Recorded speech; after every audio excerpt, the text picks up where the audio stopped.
Okay, fine. Hello, everybody. A very good afternoon to all of you. We welcome you all to this program to celebrate the World Breastfeeding Week by enriching and sharing our knowledge. I am now privileged to welcome our vibrant and ever-willing OXI President, Dr. Vijayalakshmi Sheshadri. Can we have her slide, please?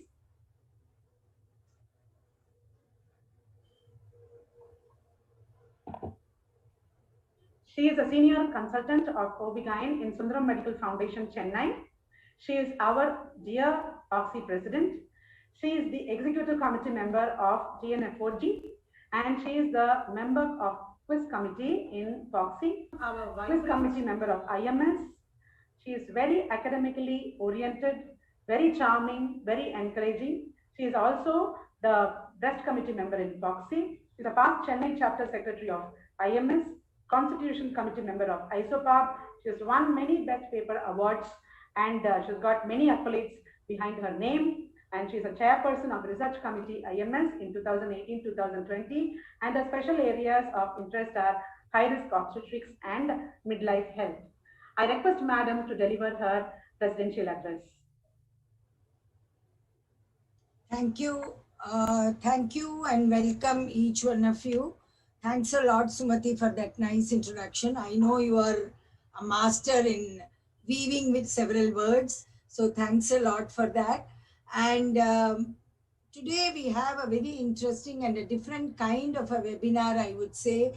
This was in fact enthused by the FOXI president, Dr. Shantakumari, who is planned for this particular webinar throughout the country. And now can we have Dr. Shantakumari's presidential... Madam, the lighting will be there. Lighting will be there. Madam, Ma'am, we'll start with the lamp Dr. lighting. Shantakumari logged in? Can I have Madam Shantakumari's Kumari, please? Ma'am, she has given a recorded video, so that we will... Yeah, please. Please, yeah. Please telecast Dr. Shantakumari's recorded video. We are very privileged to have her as the guest of honor. We all know Dr. Shantakumari, a very vibrant president, FOXI, recently taken over. But I'm sure she has a very busy agenda and a very active agenda, I would say, through the year. And amidst all this, she promotes all the member societies to do several areas of webinars. And we are really privileged to have Dr. Shantakumari as the president for FOXI this year. And under the able guidance of president, we would be running many shows, and this is perhaps one of them. So over to Dr. Shantakumari, who's very effective and inspiring messages keep us going. So over to Dr. Shantakumari's video, please. Madam, in the physical absence of Dr. Shantakumari, we actually invite you to do the lamp lighting, followed by the mother's prayer, following which there will be the CV presentation and the video presentation of Dr. Shantakumari. Can we have the lamp lighting, please? Okay. So we start with the lamp lighting, please. And we know for any small or big program, it is very good to have the lamp lighted, the traditional, what we call as a kutuvilakku, to dispel the darkness and to get lot of light, to get enlightened and to get inspired by whatever academic or clinical or research programs that we do. So although this is a very small webinar, but still we thought it would be apt to have a lighting of the lamps. Yes, may I have that video, please? Yeah.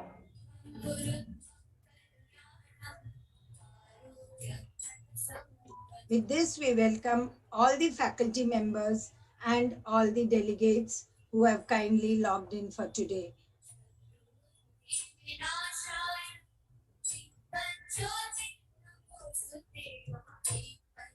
Can we have a little more volume?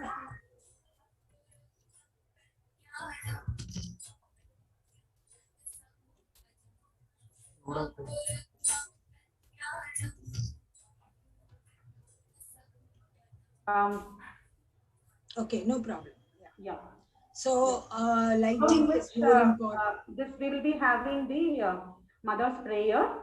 So there is a there is a problem in the connectivity. From our side, it's fine. From the HO, can you please look into the Yes, ma'am. connectivity issue? Because yesterday we didn't have any issue.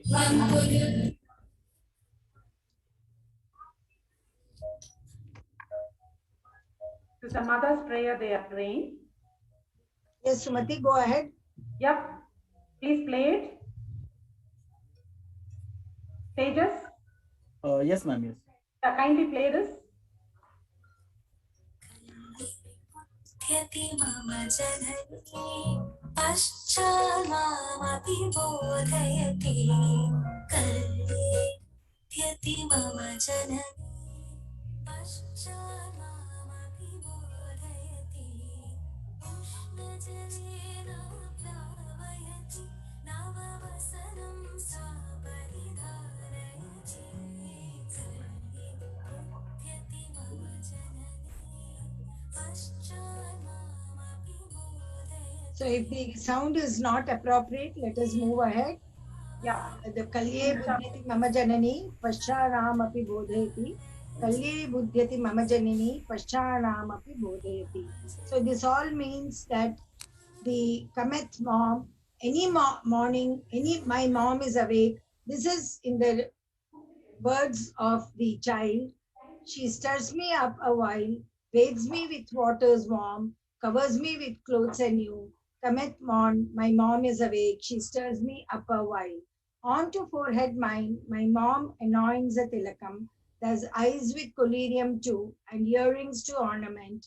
Cometh morn, my mom is awake, and she stirs me up a while. Then on to the meal she brings, a plate on which to feed. Me upon her lap fondly, she puts dollops of food in my mouth. Cometh morn, my mom is awake, she stirs me up a while. Stories about cows she tells, next about dogs, which I fear. And when moved to tears, the sweet kisses from her, my mom.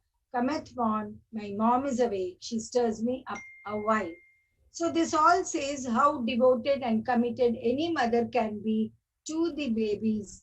And we all are well aware of the mother's instincts, mother's roles in the delivery of her own child, as well as in the rearing or the upbringing of the child.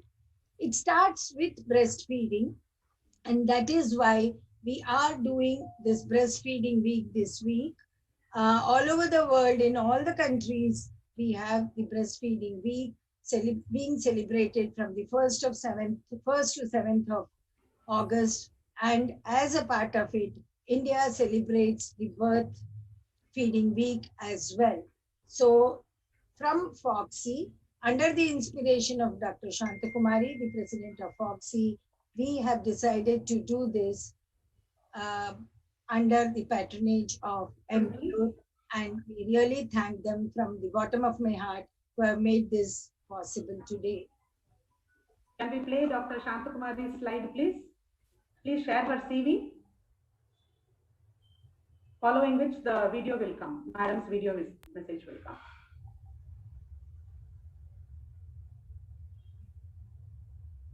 I request our Oxy president to introduce Dr. Shantakumari. Dr. Shantakumari is I have known her for the last almost 15 years, and she has been very actively involved in all the activities of Foxy, and she has been the chairperson of the nomenclature committee of Foxy, and then she became the vice president in Foxy in 2013, and then she has been represented in many committees and associations, and she received the Pride of Foxy Award in 2019, and is also the secretary, has been the secretary of the Telangana Obstetric Gynec Society, and she has received the CL Jhaveri Award in the 1998 AICOG as well, and has been very actively involved in several of the conferences at the national as well as the international forum. She is now also has been the FIGO member for the Committee of Human Rights, Refugees and Violence, and one big association that she runs is the Violence Against Women in the Name of Dera, and that is really very inspiring when it provokes all the doctors, all the general community to think why the women undergo so much of violence at the home front as well as in the society.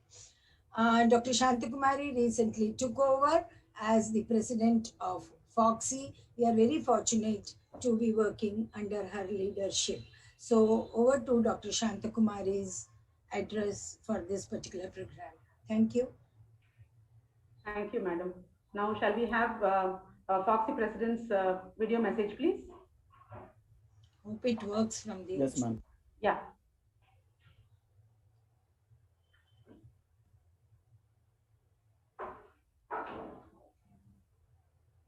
Tejas, kindly play madam's message. Yes, ma'am.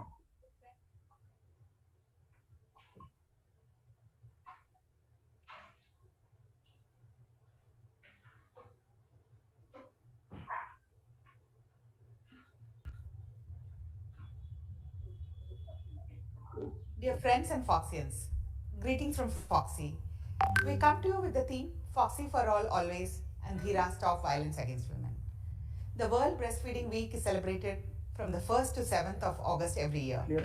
And this year, they come with the theme Protect Breastfeeding, a Shared Responsibility. Foxy stands for all mothers and newborns. Foxy is celebrating the World Breastfeeding Week, and we urge all members to participate in this initiative. Data says that India is lowest among the South Asian countries. Only 44% of our mothers initiate breastfeeding within 1 hour of delivery. And it's our responsibility to see that we increase this number of women who breastfeed their babies immediately after delivery. And WHO has identified that poor infant feeding practices contribute to the neonatal death. And this is something which we have to look into. Friends, when you see the data, almost 53% of pneumonia and 55% of the diarrheal deaths among the neonates are because of the poor breastfeeding habits and where the baby is not being exclusively breastfed. So we urge everyone to see that the mother gives exclusive breastfeeding for the first 6 months of the life and continues the breastfeeding for almost 2 years. This is the only way we can ensure that the neonatal health is maintained. Friends, breastfeeding is not only important for the baby but for the mother also. We know it contributes to the mother to get back into shape. It has a role as a contraceptive and has been shown to reduce the risks of some of the cancers too. It is an emotional connect which bonds the mother and the baby. And it's a beautiful experience which we all have to nurture. Friends, we always tell our mothers that they need to take care of the babies. But it is not only the mother's responsibility, it's the responsibility of the whole family, the whole society to ensure that the mother is given the support needed to ensure safe breastfeeding to her baby. So, friends, I urge you all to increase the awareness programs in your hospitals, in your societies, and send across the message that we need to protect breastfeeding as it is a shared responsibility of every one of us, doctors, healthcare providers, the families, and the society at large. Let's get together and see that we provide a safe environment for the mother to breastfeed her baby. And this is the way we can show that we can take care of our baby. Thank you very much. And we are looking forward for your positive support for doing this activity in the coming week from 1st to 7th of August.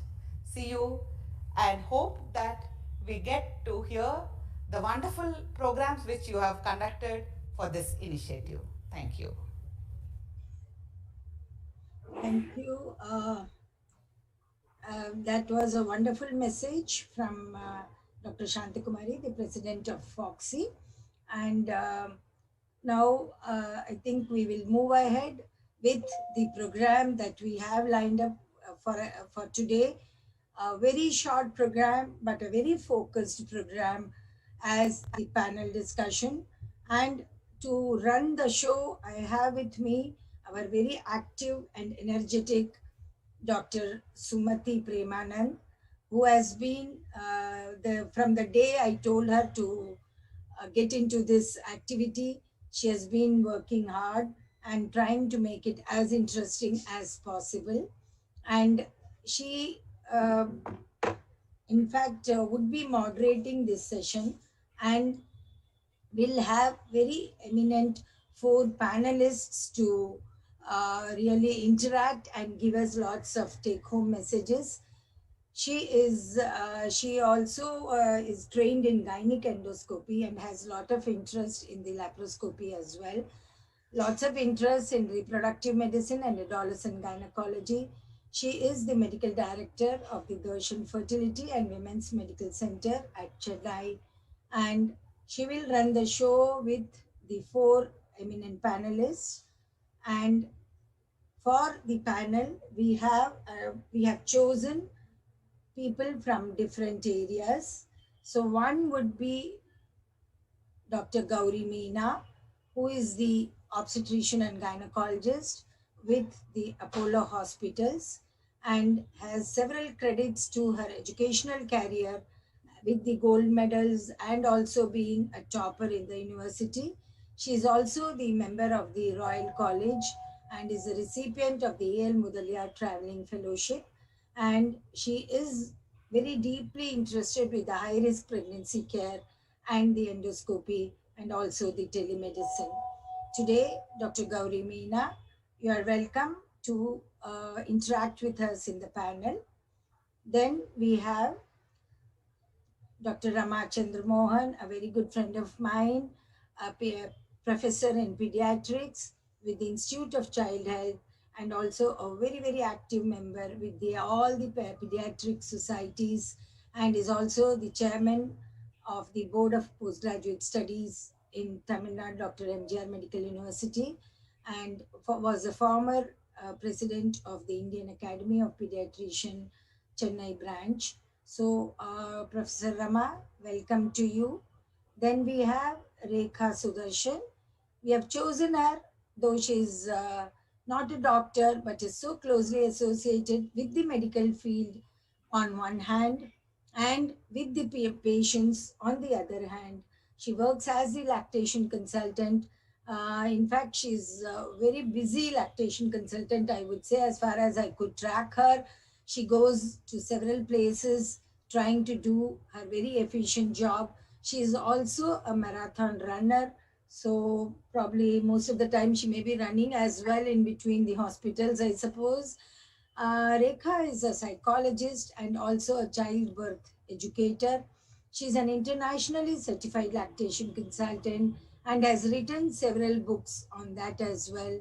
Has a lot of experience in this branch and is mainly attached to the Sitapati Clinic and Hospital, Chennai, and also with the Rainbow Children's Hospital, Bangalore. Next, we have a very special person. I would give her a special warm welcome to have joined this panel because she is a Japanese language expert. But why we chose her today is a very vocal person with a lot of experience in the medical interpretation. She will be telling more about her experiences as a mother and how every mother should react and interact regarding the lactation issues. She leads the team of the medical evacuations and emergency support of Japanese expatriates in South India and Sri Lanka. She has so a linguist and of course very vocal as well. Is herself a very young mother of two little girls, and we welcome Veda for this very special role in our medical webinar. And I'm really looking forward to all these eminent faculty, one from the gynae, one from the pediatrics, one as a patient herself who has gone through the experiences, and of course, one, the lactation consultant who bridges the gap between the medical fraternity and the patients. So now over to my very bright moderator, Dr. Sumati Premanan, to just shoot all those interactive questions and I bring back lots of answers for us to take home. Over to you, Sumati. Thank you very much for those very kind words, madam. We are looking forward for a very great discussion today, and we have a great array of panelists, as you said. They have graciously accepted our. Can you slightly increase your volume? Can you come a little closer to the mic? Me, ma'am? Yes, ma'am. I will. Yeah. Can you hear it now? Yeah, better. Okay, fine. So we request the audience to post your questions in the chat box, and they will be addressed at the end of the panel discussion. So let me start sharing my screen.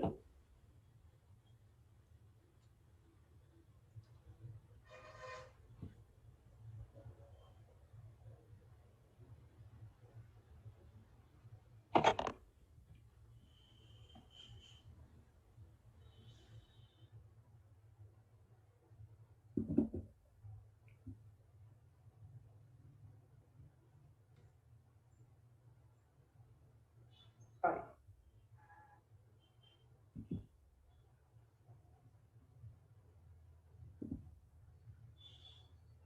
Okay. Tejas, can you move ahead? Yeah. Mati ma'am is actually present. Your friend? Yes. தாயிற் சிறந்த கோவிலும் இல்லை, தாய்ப்பாலுக்கு இணையான அமுதமும் இல்லை. A little into the history of why and when the World Breastfeeding Week celebration came in. In 1991, the WABA, which is the World Alliance for the Breastfeeding Action, was formed, and this was supposed to act on the Innocent Declaration of 1990 to protect, support, and promote breastfeeding. WABA conceptualizes a global unifying breastfeeding strategy for promotion. A day was marked in the international calendar event from then on. Later, the day turned into a week, and here we are. So what are we going to discuss today?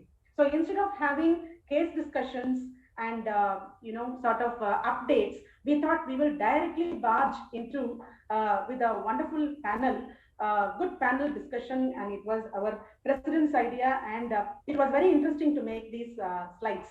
So we are going to practice this, which is the breastfeeding practices, is our panel name, and we are going to talk about the breast, the bond, the baby, and the mom.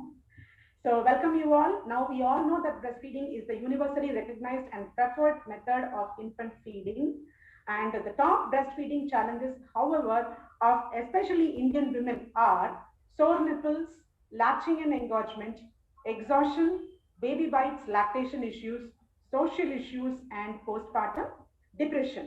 Now we'll move on to the question sessions. So the panelists are 4 in number. There are some direct questions to certain panelists, and there are panelists who will be like in all 4 will be involved in certain questions. So the breastfeeding benefits. WHO and UNICEF have recommended certain things all over the world. The rules are investing, training, ensuring, and partnering to establish the breastfeeding benefits. Not just that, this is also meant to protect all the healthcare workers from the influence of the baby food industry. So here we have now with us Dr. Gauri Meena, who will let us know what are the benefits to the mother because she breastfeeds her kids. Dr. Gauri Meena.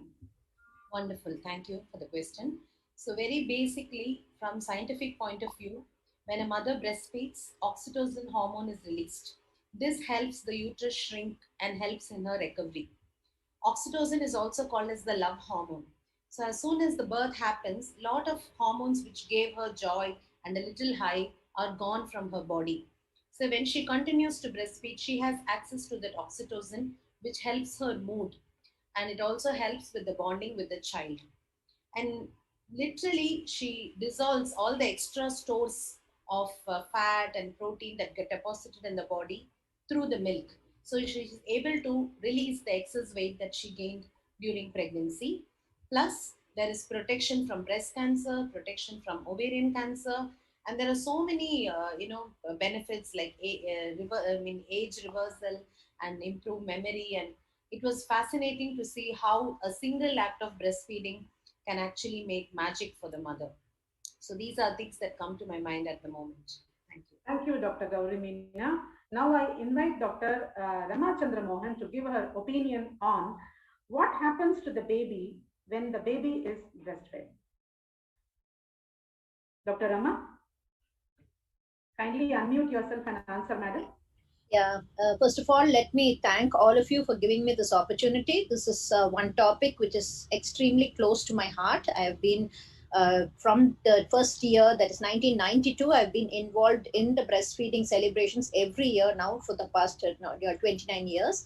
And we are saddened, although I'm happy to be part of this, I'm saddened that so many things, in spite of knowing all the benefits, it has not taken to the level which we would expect it to have been, considering all the the benefits that we are giving the mother. It has still not reached the level of 70 or 80% that we envisaged.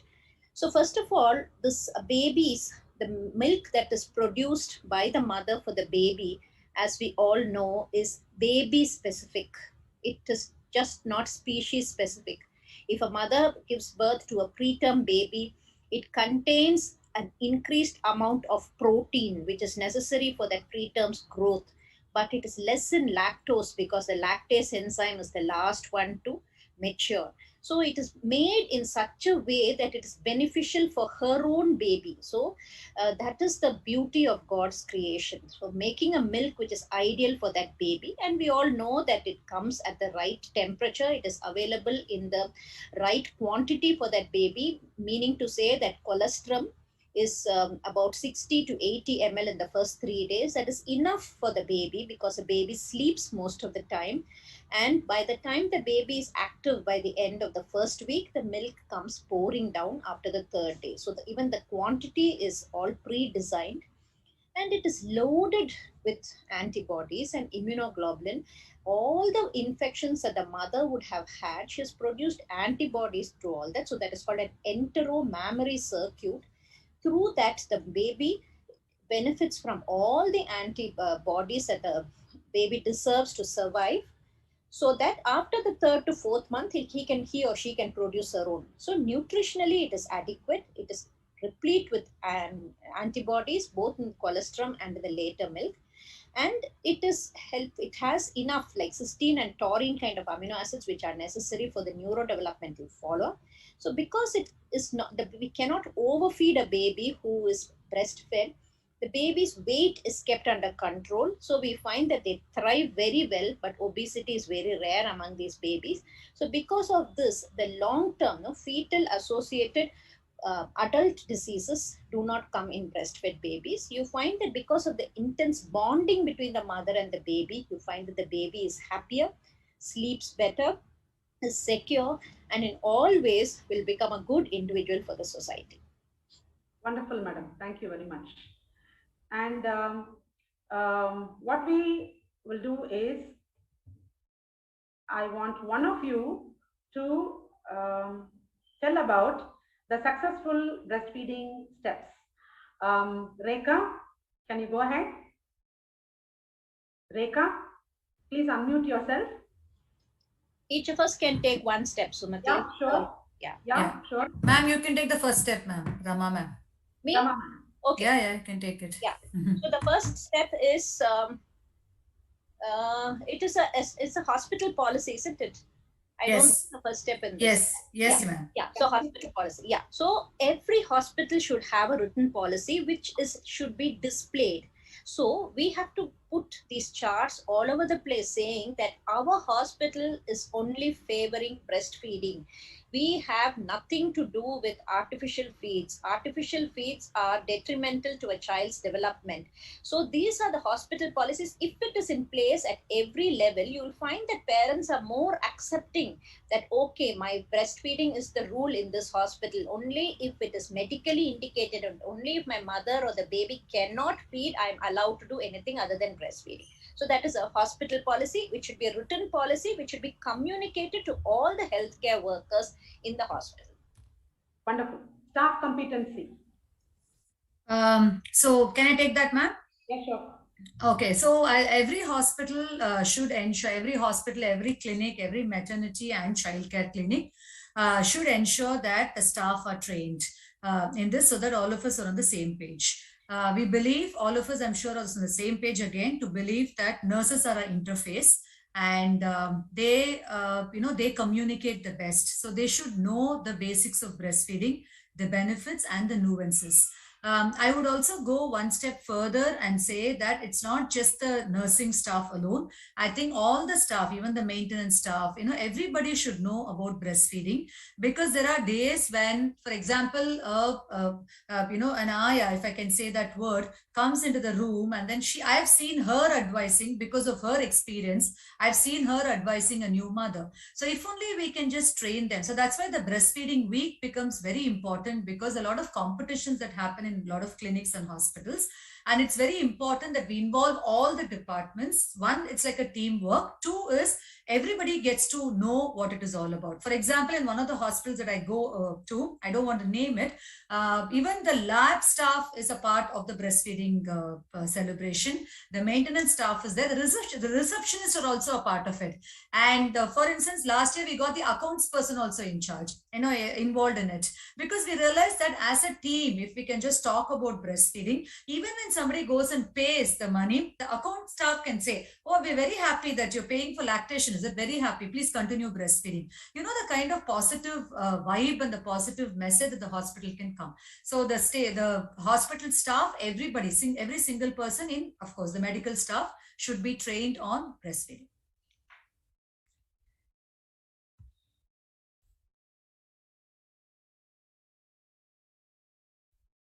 Sumati? Hello?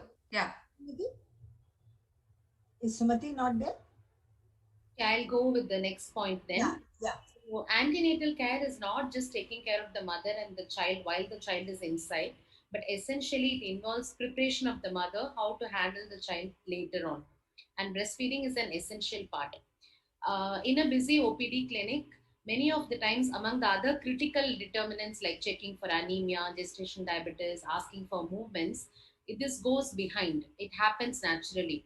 So the clinical team should be very clear about having this in the checklist. Did I talk about this? That is the only way of doing it, because priority wise, if it's a life saving, things we just tend to not give importance. So entire team should be aware of it. An opportunity has to be given for the mom to ask questions, not just once, but repeatedly. So having a dedicated pregnancy class where there is enough time and space, and where it's a relaxed atmosphere for them to come up with questions where they are not judged or criticized or whatever decision the mother wants. So that kind of space has to be created during the antenatal phase, and not just the mother who's going to birth, entire family. Because many of the times the mother may wish something, but then the family decides something and she just goes with it. She doesn't even give a second thought about talking for herself or for her child. So breast examination is another thing which should not be missed for any woman who enters any OP clinic, and definitely for pregnancy, because it's a time for us to pick up any abnormalities in the breast or just talk about the general thing, address the insecurities, and even prepare her for the journey.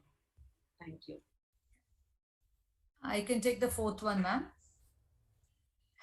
So the facilitate immediate and uninterrupted skin-to-skin contact. And this actually supports mothers to initiate breastfeeding. So it's very important that the pediatricians, the obstetricians, the lactation consultants, the nurses, and the anesthetist, they play a big role here.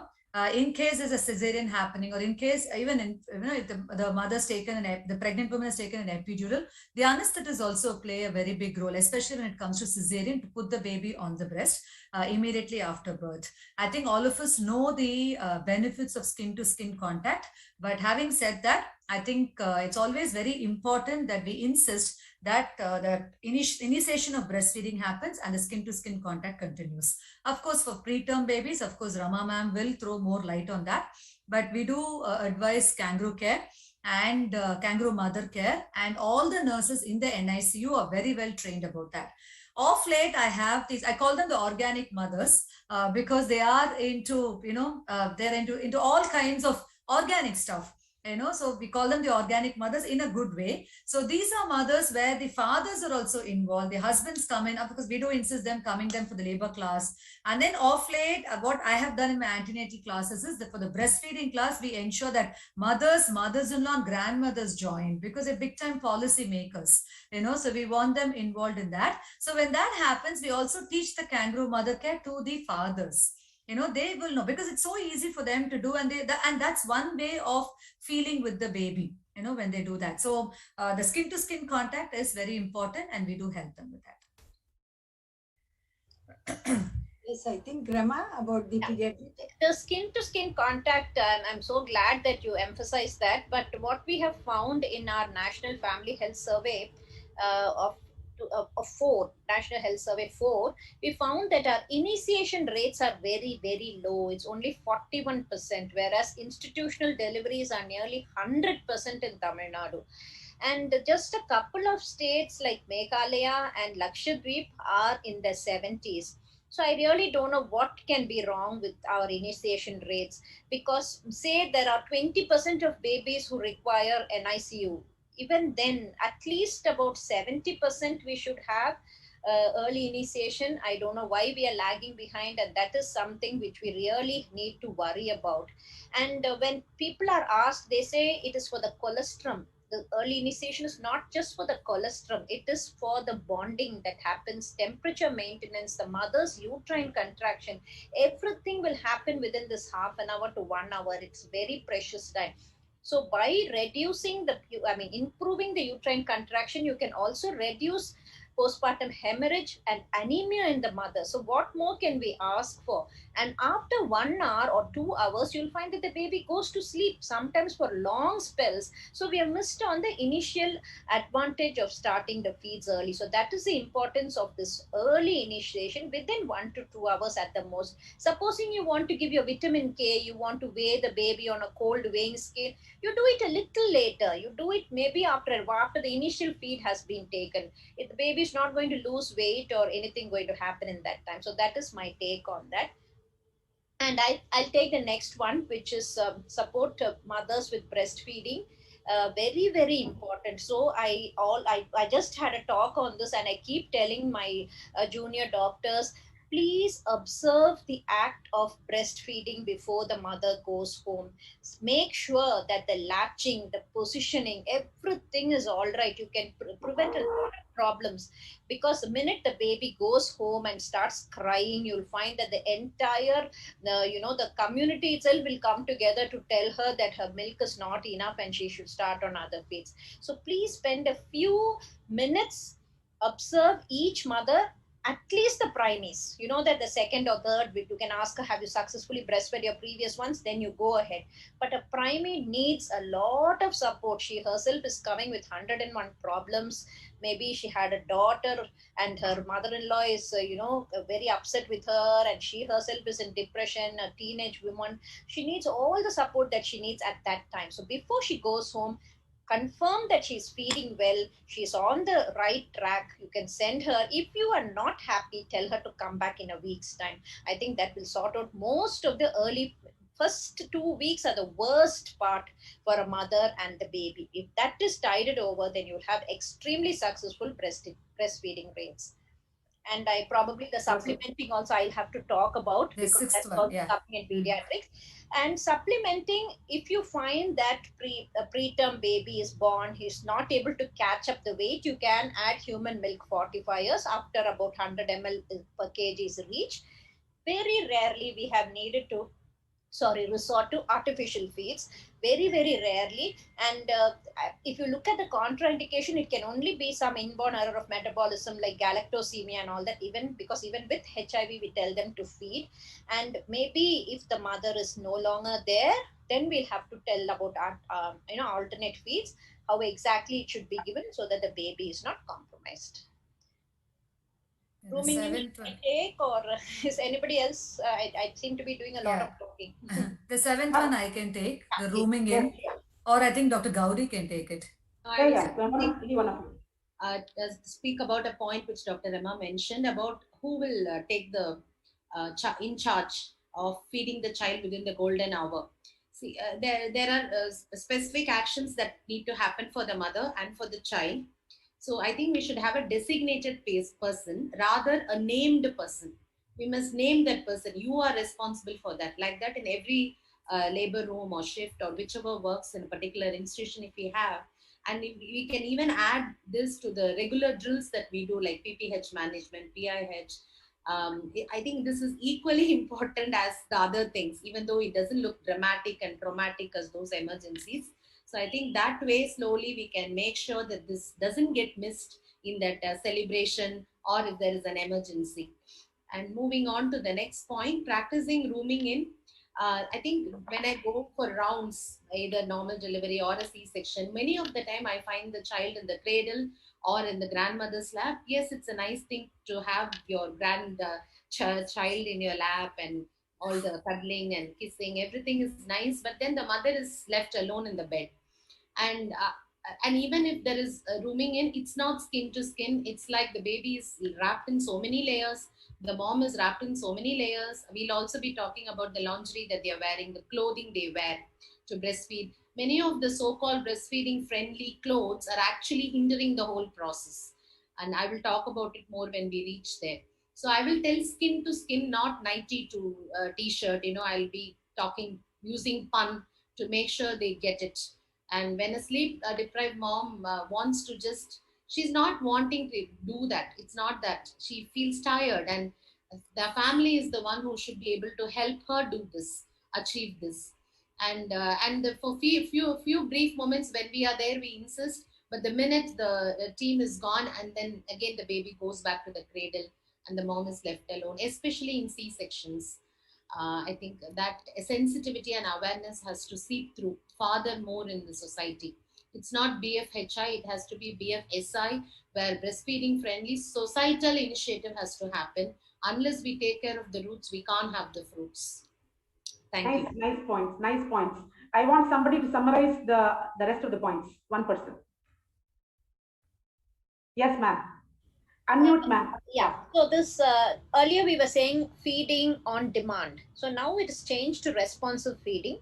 And earlier we said we shouldn't go up to that stage. Okay, so you start feeding the child as soon as you know the cues of a child's hunger. So child is opening his mouth, trying to reach for the breast or stretching or any of those cues. Initially the mother may not understand, but once she knows that, okay, so this is what, when she carries a child and he immediately roots for the breast, you know that that is the cue for breastfeeding. So it has now become responsive feeding from on-demand feeding, because on-demand is when the baby cries, and that is a last stage. And anybody who's been a mother knows how difficult it is to console the baby and put the child back to the breast once the child starts crying and arching and does everything but breastfeed. So that we have to remember. Bottles, teats, and pacifiers, there is absolutely no role for any of these things. None of these should come anywhere near the baby for 6 months or even later, because all of these can cause a confusion in the baby. He does not know whether he's drinking from the bottle or from the breast. He thinks he's drinking from the bottle and uses all his, drinking from the bottle and drinks lightly, and the milk will never come in the breast. Or when he's drinking from the breast, he thinks he's from the, the other way around. So from the breast, you will have to really use some effort, whereas in a bottle, it just flows easily. So the dentist will tell you that all the effort that the cheek and the jaws use in getting milk out of the breast is the best thing for the child's dentition. He'll get a beautiful set of teeth and strong jaws and chubby cheeks, and all that will tell you that this baby is breastfed. At the point of discharge, so I request our obstetric colleagues, if you do not have a pediatric counterpart at that point, just not enough to, weight gain may not be there because the child may be going home on the third day. Plus, please tell them to witness the act of breastfeeding by, if you have a counselor, best. If you do not have, just see whether the baby is being held properly, being fed, whether the baby's mouth is fully open and fully covering the areola. All those steps you please see, do a checklist, and then you send the baby, and please, at least for first 1 month, they have to come back at 2 weeks or one week later, so that you see that both are happy with each other. Of course, if it's a preterm baby, follow-up has to be much more frequent, every week till the baby becomes 2 or 2.5 kilos. So that's it. Wonderful. Wonderful. I think I made my job easier by putting up these two slides. So you people have done a great job discussing these slides despite technical glitches and the slides are jumping. And I want actually Veda to come up and then say, how did you feel about these 10 points? We are all talking about it. We are all mothers too, but we are also doctors. But we want you to tell us what exactly did all this happen to you?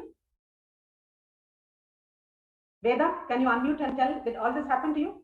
Yes, thank you. With my first child, I was able to successfully breastfeed my child for 8 weeks, exclusively breastfeed. And after that, her weight was not increasing, and we could tell that she was crying. My pediatrician was very supportive. Initially, we tried lactagogues to improve my breast milk supply, but after a lot of difficulty, then she finally said maybe we will have to supplement once a day. So the first bottle that I gave my child when she was about 8 weeks old, my mother-in-law fed the child, and and my mother was there next to her, and I remember standing a few feet apart with literally tears running down my eyes, because somewhere I felt like I had failed my child. So I think the emotional support that mothers need is very underrated. All mothers get a lot of physical support, but mental support that mothers get in India, I feel, is not very ideal. So that is something that I wanted to mention. And secondly, with my second child, when she was born, her sugar levels were slightly low, and she was given formula milk. And I was informed after formula milk was given and after she was stabilized.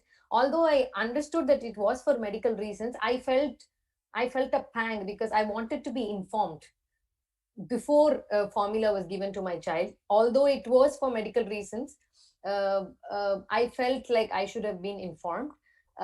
So that and the pediatrician and the person who was in charge came to me and explained to me what it was. And I remember one thing that she mentioned. She said, I did not realize that you were so sensitive about this, which made me realize that not all mothers really care about liquid gold and wanting to give only breast milk and formula. When you give formula, it's like tea tumari.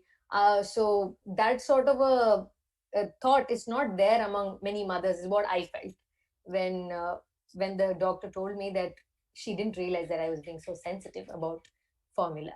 So these 2 points came into my mind. Thank you. Perfectly understand. So how much ever we all sit and talk as obstetricians, gynecologists, and how much ever we moderate with a lot of things, finally, it's what the patient feels and what the patient gets and how happy she is and how happy the baby is. And I'm glad, Veda, you brought the points out so that we will now go back to our practices and make sure that it's all practiced properly. Thank you. And we'll move on to the next one. And Government of India. Dr. Rama, what does it say? Infant Feeding Act of 1992. Dr. Rama. Yeah. So we should all be aware that infant milk substitution, we know there are 10 points, and I don't know whether you would like me to go through all that, but any food, no food should be publicized as a food which is a replacement for breast milk in children less than 2 years. Okay, you cannot advertise, you cannot give commission either to the person who's selling it in the shop or for a person to make sales through the hospitals. You cannot advertise, of course, as I told you, the television or the newspaper, and you cannot give incentives, you cannot sponsor programs. So if all these things were followed strictly and to the T, you will find that I don't know whether penalizing is about a year, a few months in jail, and even 1,000 rupees if somebody is caught doing it. So let us take this very seriously. There is even an app which has come now in the mobile phones, Tanpan Suraksha app. So anybody can take a picture and load it to, it goes straight to the BPNI website. So if anybody is found selling any of these baby products in children less than 2 years and or advertising, then they can take a picture of that, and if they sell it, then prosecution is possible. So we all have to be careful when we advertise or when we write out a prescription for anything other than medically indicated conditions. Wow, it was an eye opener. I got really scared now. So we'll now move on to the antenatal concerns. Ma'am, So this will. can I give my 2 cents? I'm sorry. Yeah, sure. Okay. Unfortunately, grandmothers and all well-meaning relatives cannot be penalized for saying the baby is looking so weak, the baby is crying so much, I think she needs Cerelac, I think she needs Lactogen. So unfortunately, they are not aware of the act, and unfortunately, they cannot also be penalized. But they are the main culprits. Veda, at the time of discharge, I was telling we have to spend a few minutes with a mother who's going home. It is very, very important to do that visit along with the father and the mother-in-law. And we'll have to tell them that this child is going to lose a little bit of weight in the next 10 days before the child starts growing again. And please do not resort to anything without consulting me. Please, you ask me, you ring up to me at any time and ask me, I will help you. So that is a kind of that rapport bond we need to establish with that poor mother, because she's new to this. It's something which is so difficult for her to do all by herself. So that's why it says shared responsibility. A mother alone cannot breastfeed successfully without the support of a whole lot of people around her. Exactly. Wonderful. Just to add on, just one small point which I said earlier is this is one of the reasons why we call the mothers-in-law and grandmothers the breastfeeding class. But because the they are problem big is- time policy makers. Yes, yes. Yeah, exactly. Yeah. But the And problem they is, forgot everything. you know, after attending the class or something, when they come back and just brush aside saying, நாங்கெல்லாம் வந்து இருக்கும்போது இந்த மாதிரி டாக்டர்லாம் உட்காத்தி வச்சு எங்களுக்கு class எடுத்தாங்க. எத்தனை பசங்களை வளர்த்தோம், எவ்வளவு அழகா வளர்த்தோம், உங்க வீட்டுக்கார கூட நான் என்ன வளர்த்தேன். Exactly. So when we just do our bit. That's so you cannot argue against such emotionally blackmailing statements. Yes, you we've just been there. have to. Nice. It's going on well. Anyway. Let's move on to the next slide. Antenatal concerns. So one question to Dr. Gauri Meena. So this is this. So there will be a patient always who comes back to the second pregnancy, and she will say, last time I failed. So doctor, can you give me something so that I will make sure that I will do whatever you ask me to do. And in the antenatal period, I will do whatever you want me to do. But last time, I was able to feed only for 6 weeks. After that, it all stopped. Last time, I had a complete lactation failure. This time, I don't want to go through the whole thing and start feeling, sort of ungrateful and feel bad about it. Can you help me? So how will you address this patient? How will you counsel this patient? Gauri Meena? Yeah, thank you. Number one is I will listen to her fully without interrupting or trying to intellectualize the problem. Trying to say, oh, this is why it happened. And, instead of that, just listen and let her empty her mind. Number two, I will start off by saying every pregnancy is different. And you are not the same person. You are also a different person physically, mentally, emotionally. And since you've gone through an experience, you are forearmed and you're forewarned. And since you have expressed the desire to do this, the universe will conspire for you. No, literally, I will say that. And then medically, what all we can do, I will go through that. Starting off from simple things like taking breast care and nutrition, visualization, affirmations, talking to the child, getting her husband or whoever is her soulmate to also participate in the whole process. And by probability and even by what she wants, it will definitely happen. That I have seen very many times. In fact, mothers who have breastfed very well in the first one, second time, some of them think it's going to happen naturally and may have some difficulties. I know it sounds very stereotypical kind of way, but if first time when they have had difficulty or challenge or couldn't, second time they come with one vairakyam. They are very sure, no, this time I'm not going to fail, and that actually helps. Thank you. Dr. Rekha, Ms. Rekha, I want to address one question to you. You are meeting patients in the antenatal clinic as well as the postnatal clinics. There will be women with small breasts. There will be women who have fibroadenoma. There will be women who have been operated on the breast for various conditions. They will all have one single question. Will I get enough milk for my baby? So what will your answer be to that? So this is a very sensitive population that comes in with these concerns.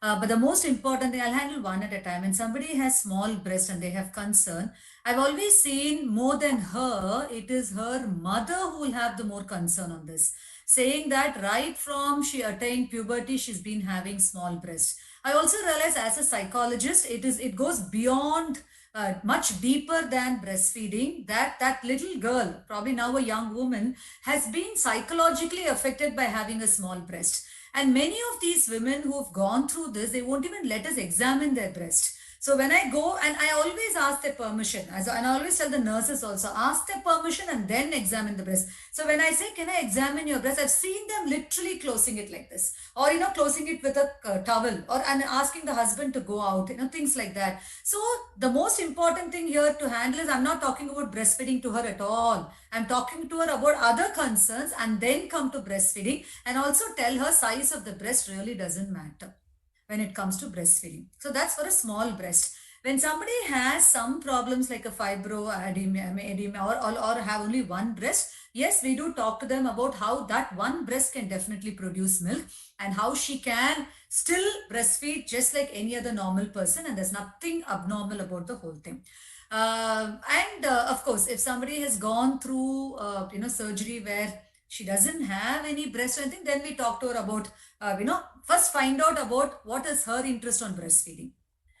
Is she really interested in breastfeeding? Does she really want to breastfeed, or is she being forced, or is she just using it like a social norm? And then if she says that, I actually don't want to breastfeed, but, can you just give me other alternatives? Then I talk to her about milk banks. So one step at a time, but I think it's more of the psychological part of it that we handle, and then go one step at a time on the breastfeeding part of it. Because then breastfeeding becomes very easy, and she's not looking at it like a chore, but she'll really start enjoying it just like any other person who enjoys breastfeeding.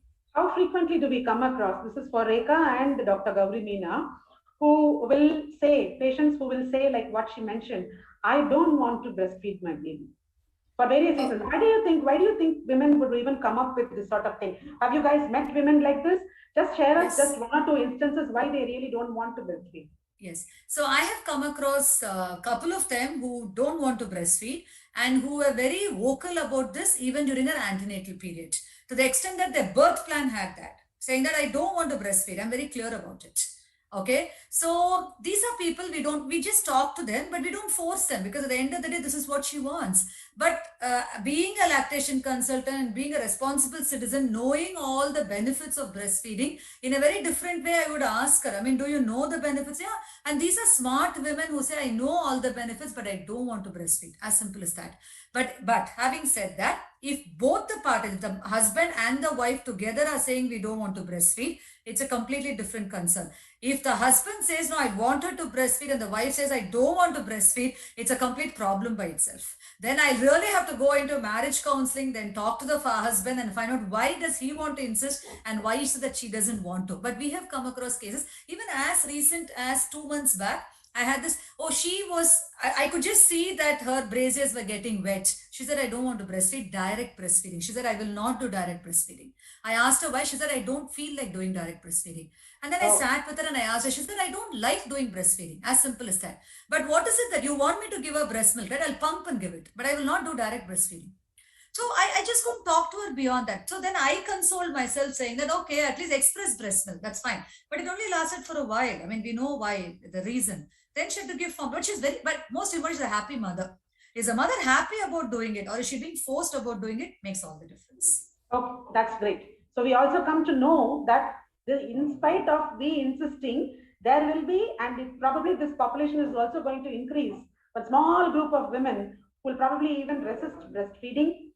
As your patient said, she will express and give. There will be some group of people for cosmetic reasons, for career reasons, or for psychological reasons. They may abstain from breastfeeding, and I think a lot of psychology is involved in this, and counseling is involved in this.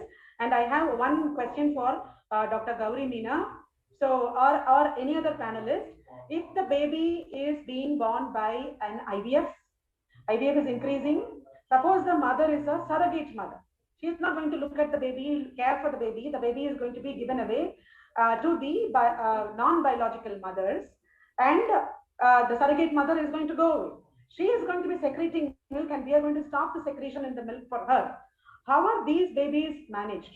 We would want you all to just say very crisply how you all manage these patients where the mother goes away, and what exactly do you do with them? Is there any way, if that woman is going to say, I want to breastfeed, okay, can you give me some medicine? Can you give me some injections so that I can breastfeed? I don't want to give milk, human milk, which is coming from the bank. I don't want somebody else to give the milk.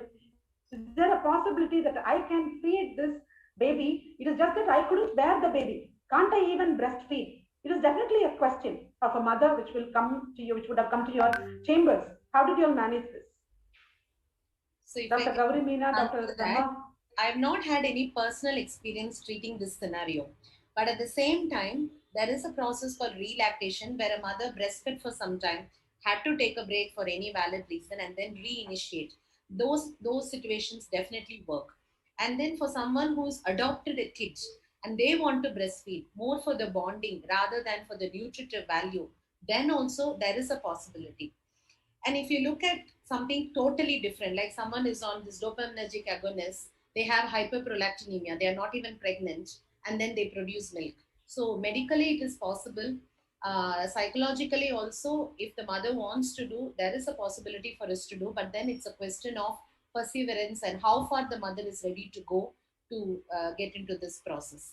Just one more point I want to add about the small breast. So whatever the size the breast may be, the glandular portion, the portion which produces milk, is going to be similar for all women, mostly. Only the fat deposit will be different, and that's the main thing I will tell my patient when they say, some big breasted women say, oh, these are too big and I don't want them to become bigger after breastfeeding. So both sides we see. So it's the glandular portion which produces milk, and the fat is just the extra sheet, and it doesn't have any role in breastfeeding directly. So that's what I'd like to share. I would like to add something on the surrogate mother relactation, ma'am, if you don't mind. Yeah. So I've handled three, we call them biological mothers, right? To relactate, and they have done it. It's been successful. The beauty of the whole thing is this is to prove to themselves that even if they haven't born the baby, they can still feed the baby. That actually gives them so much of gratification. But definitely this involves a lot of patience, planning, introspection, and implementation. Okay, so it involves a lot of things there. As Dr. Gauri Meena said, there is a protocol which we do adhere to, but these are mothers who come to us probably around the 32nd week itself. So we start the protocol there, and the mothers are really happy doing this. So it is possible. So that's the only thing. It is definitely possible. They might not exclusively breastfeed, no doubt about it, but they can definitely breastfeed. At least something is better than nothing. Yeah. Thank you. So we just move ahead, and now we will go to antenatal breast exam. So when will your unit be doing antenatal breast exams, Dr. Gauri Meena? So your nurses, you, when will you start antenatal breast exam? Thank you. I think the first instance as possible. Because that's the best opportunity. Many of the times other changes can happen during pregnancy and this may get missed off. So the very first opportunity, and if things are okay and there are no new complaints, I don't re-examine. But now I'm thinking maybe I should. Why do you have to examine the breasts? Sorry? Why does one have to examine the breast? So two things. One, in our country where there is no continuity of medical health care, there may be some pathology, something which is not okay in the breast, which can be picked up, like if there is a mass or if there is any skin infection or an inverted nipple, may not be related to lactation at all. Because I have picked up masses in pregnancy where there's breast cancer being detected. I know it's very off topic, but I have to say that. So in pregnancy, we also pick up women who come with pre-existing problems which come into light for the first time in pregnancy because she came to seek medical care. Number two, of course, to look for any other barriers to breastfeeding like inverted nipples. That's the only thing. And sometimes we see two nipples, bifid nipples, accessory breasts, and axillary fold being very large, and then she may have concerns but may not voice out. And when we do an examination in a protected space, she's able to even talk about those things. It gives an opportunity for discussion. Okay, great. So we will look at nipple inversion. Grade 1, grade 2, grade 3. Dr. Rekha. Ms. Rekha, can you please take the question? Yes, ma'am. So when we do the antenatal classes, I mean the trimester classes, I'm just going to take off from where Dr. Gauri Meena left. As much as the obstetricians do the examination, when we do the antenatal classes, is as early as 16 or 17 weeks when they come in for the class. I do talk about the nipple, saying that in case you feel that your nipples are, I show them the pictures and say if it's flat or inverted, please contact one of us, either the obstetrician or me. So we will see what can be done. Okay, one. Two is if they haven't met any one of us and they deliver and they have a flat nipple or inverted nipple, the first thing I tell the nurses is, in front of them, don't say they can't feed. Don't say in front of them they have a flat nipple. Don't say in front of them, madam, inverted nipple, feeding varad. Who told you that? Inverted nipple or flat nipple, mothers can breastfeed. No doubt about it at all. Yes, we do use nipple pullers and nipple shield, but that's all the last resort. We do, teach them some exercises during the antenatal period to pull the nipple out. It's also called the Hoffman's technique, where if it's inverted, we don't talk about pulling the nipple out, but we're talking about pushing the areola back. So when you push the areola back with the thumb and the index finger, or use the thumbs of both the hands, it definitely helps. But these are exercises that are done during the antenatal period and can be continued even after the postnatal period. Okay. Of course, for grade 3, where, and also the pseudo inverted and the grade 3, whether it's impossible or hard, we will only decide later. But we do give it our best shot to ensure we change the position, probably a football hold or, things like that. And 90% of the times it's really helped the mothers to breastfeed. Breast pumps also help in pulling the nipples out if it's a flat. Wonderful, wonderful. I just have a couple of points, Gauri, 1 minute. Just a couple of points. See this, we do not manipulate the nipples after 32 weeks because that can set off a preterm labor. So that has to be kept in mind. And another thing is, however difficult or however impossible it might look from the likes of the nipple, these children have what shall I say, it's a survival for them to latch onto the breast. So once they have learned the knack of holding onto the nipple and feeding, however the nipple is, the baby will latch on and feed. Okay, so let the mother not be worried. She can successfully breastfeed whatever the problems are. Wonderful, wonderful. Now coming to antenatal preparation, any particular breast support or types of bra they have to use or not to use? So I want to add a couple of points with respect to the inverted nipple and flat nipple. Yeah, Many please. of the times it is not an inverted or flat nipple. With just gentle stimulation of the areola, with the contraction of the myoepithelial, the nipple naturally assumes an erect posture. So that we can demonstrate and show the patient as appropriate to see it's actually not flat. It just looks like that. So that will give her the visual reassurance. Number two, a lot of sensitivity has to be used when we use the nipple puller and all those gadgets to help her. If at that point something goes a little offhand, then the mother may lose her desire to breastfeed. If she's not handled well and if it causes more pain than what she was thinking, then it can really put her off. So that first experience has to be really good for her and gratifying. Okay, fine. What about the type of bras and the breast support? So we do advise them to wear braziers all the time. I mean, I know we do just advise them, but many times they find it very tough and very difficult. But so then we kind of give them a leverage saying that you want to wear one size bigger, but please wear your braziers on. Of course, we don't advise. I don't know what it is, but particularly I tell them do not wear underwire bras. because it can cause other complications. I'm sure Dr. Gauri Meena will support that. And also no sports braziers. Of late, we find a lot of young pregnant women wearing sports braziers, and we also find obviously the compression is there, and many of them after they deliver, once they wear that, they also come back with mastitis and engorgement and all that because of that compression that sports bra gives, though they say it gives them the support. So we just tell them, and we're not going to be very particular about no nursing bras, nothing. Wear a brazier that's comfortable for you, but please wear a brazier. That much we're very particular about. Yeah. So, some people vigorously clean the breasts with a lot of soap to make it clean. Is it advisable? Is oil massage advised? Not at all. Yeah. Dr. Rama, shaking her head, please let me know. No, if use of excessive soap itself can tend to dry out the areola, and that will result in cracks. So there is no need. So normally we tell them to apply a little bit of hind milk onto the nipples and to the areola. So that has increased fat content, so keeps it moist, and that is more than enough. And the knack of it is to learn how to, promote proper latching. And once that is done, the game is won. How do you manage? I would just like to add to Dr. what Rama Madam said, the same thing. Just that, ma'am, I just tell them that before every feed, I ask them to massage their breast, express the fore milk, apply it on the nipple and the areola. Finish feeding, apply the hind milk. Leave the breast open under the fan for 5 minutes. So air dry your nipples and then wear your braziers on. Yes. So this is something that wonderful. That's a very beautiful point. A lot of us may not be even knowing this is supposed to be advised. Yes. And can somebody address a question on nipple sensitivity? A lot of pregnant ladies would tell during pregnancy about nipple sensitivity. Is there anything we can do to address that? Yeah, I mean, I think any one of you? I would like to go take the question. So when early pregnancy is not for booking, at that time itself, I tell them all the hormones that happen in the premenstrual phase, the same and much more is going to happen. So you will have this bloating, lower abdomen pain, back pain, all of that, and nipple sensitivity. And it's also a good idea to tell them that the breast grows, and when something grows, there are going to be growth pains kind of a thing. So sensitivity is actually a good thing.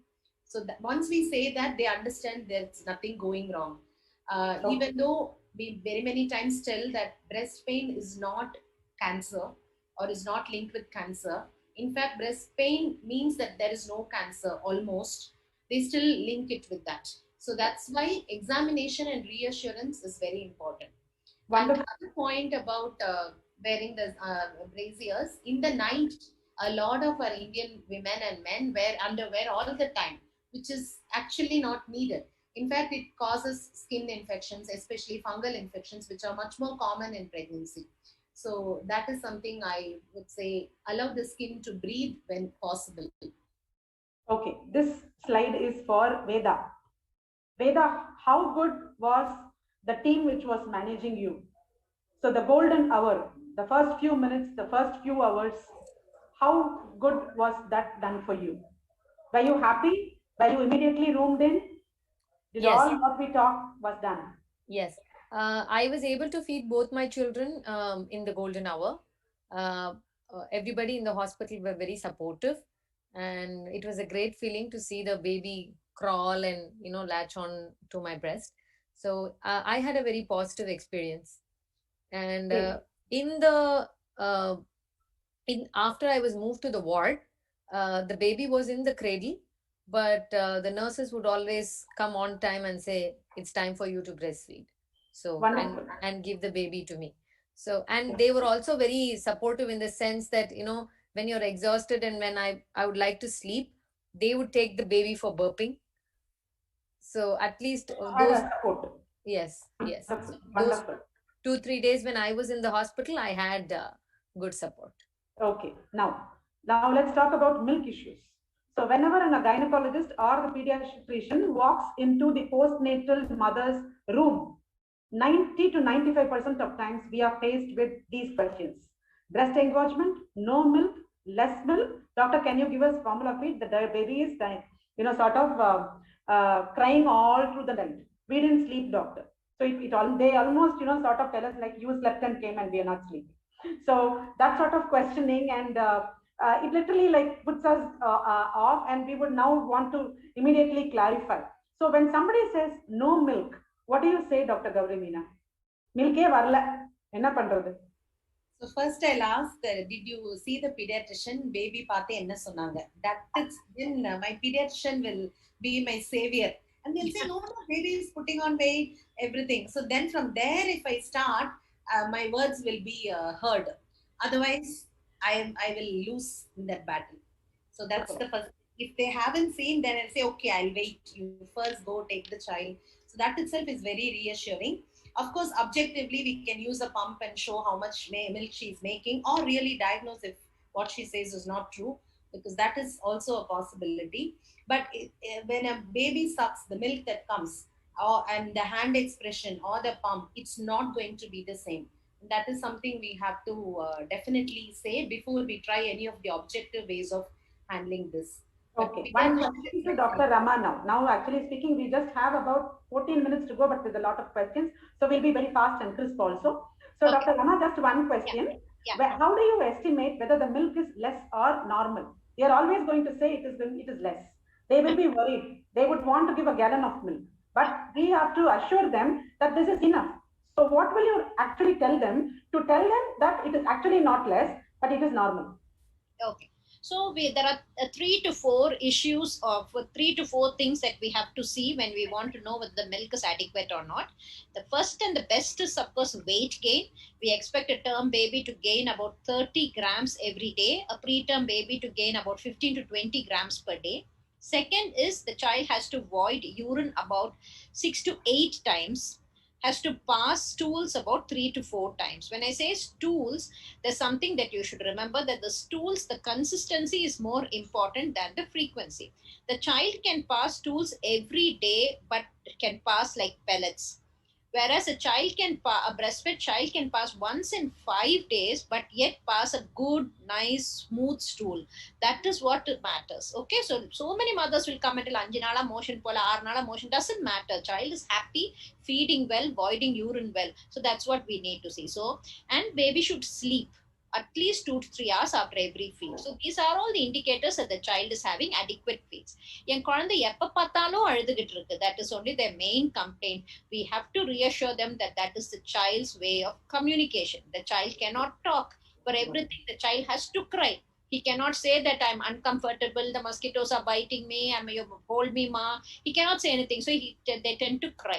So just, as I told you earlier, look for the cues before the child cries and demands feeds. So then you know that the child just wants to be picked up, whether he wants his diaper changed. And as I keep telling again and again, the first 2 weeks are the most difficult ones. Tell them that they have to be patient. And if the baby is well, not running a temperature, and otherwise doing well, moving hands and legs and all that, then the child should be all right. Okay, fine. When exactly will you choose formula feeds? Now, before that, let's go to indigenous practices. What funny indigenous practices are still being done? When we were students, all this kalidapal will come. It will be hidden and it will be kept in the room. There will be one paladai, and before we walk into the room, the kalidapal would have already entered the human child. So why was exactly this kalidapal given, madam? See, the kalidapal or the ass's milk is supposed to be the next equivalent in composition to breast milk, human breast milk. It has almost a similar composition to human milk, no other milk. Okay, even cow's milk doesn't come so close. So that's why they thought that they had to give this child one. And this Dobie guts which were close by earlier, they used to pay 500 ml milk and all that, but all that has stopped. Even in a government hospital, those things don't happen anymore. What are the good practices? If you ask me, I would say the massage. Oil massage is definitely a fantastic procedure, provided it is done properly. And that is one thing. And maybe giving the mother what shall I say, sora puttu and vendayam and that will come for the next slide, natural gelatin. Okay, those are some. What about sugar water? People still, first குடுக்குறது நாங்க வந்து சக்கரை தண்ணி குடுக்கணும்னு சொல்லுவாங்க. So what about that? Do you agree with it? No prelacteal feeds in any form. They can introduce infection. One. Second is it will suppress the baby's hunger and thirst. The baby will not suck at the breast. So no prelacteal feeds of any kind. What about almond milk or any one of these packet milks? Because they will have put it in the coffee. They will still have some leftover milk. We might try giving the feed thinking that the baby should grow I stronger. told you the problems are introduction of infection, and second is suppressing the baby's hunger. And even a teaspoon is enough for the baby to sleep for the next 6 hours if it is especially loaded with sugar. So none of those things do good, they only do harm. So no prenuptial feeds or in between feeds. Wonderful. Now we Just a come back to normal, just a small add-on to what Dr. Rama madam said. You can instill fear in them, ma'am, by saying that if you give all this, the baby will get affected. It really works wonders. It really works wonders. That's it. You know what I used to say, and the Kaidapal was there when I started practice. So I used to say that Koral Maridon and that really put them off. Koral I think he will work hard like a Karde. And one more thing is gripe water also, ma'am. Gripe water is a solution for all problems. Correct. Madam, you are starting off with Soraputta. Can you please expand on the natural galactogogues which can be given to the postnatal mother? Yeah, so proven is fenugreek. Fenugreek is a proven, sapadu, and of course, shatavari. Shatavari is asparagus, I think. Asparagus is also, it's not only in Ayurveda and all that, it is an accepted kind of a thing. Things like oats and all that, if the mother can afford, that also is a galactog. Of course, the best galactogog is suckling at the breast. Nothing else will equal that. But all these will, not only have some natural benefits, but it will give the mother a placebo effect. She knows, okay, I'm doing something towards improving my breastfeeds. So that way also it will act. Hydration, very important. Water, yes, water, garlic, ma'am. Garlic is one big thing that's added. Garlic, methi. Yeah, garlic. Yeah. Excellent. Garlic, sorry. I didn't mention that. Soraputta has garlic, so I meant garlic. Exactly. So do any of you use metoclopramide or domperidone? Yeah, domperidone we use. We use on and off, but not on a regular basis. Okay, fine. Now, complete lactation failure. Is there an entity like this? If this is an entity, what do you do with it, Dr. Rama? It is extremely rare. I'll tell you, I worked in maternity hospital for 6 years, and at any point of time, 350 babies will be there in the postnatal wards, and I haven't seen a single case of lactation failure. So I cannot talk about it except from theory. And of course, it is a neuroendocrine procedure, this lactation. So there may be some problem somewhere where we see it. If you find that a mother is not able to establish lactation within the first 3 months, then we call it a complete lactation failure. Wonderful. Does it repeat in the next? Does it repeat in the next pregnancy? Since I do not have personal experience, I doubt very much if whether she can overcome the fear of having failed the first time. Wonderful. So ultimately, concept like this, they are going to have a loss of self-esteem. They value themselves less.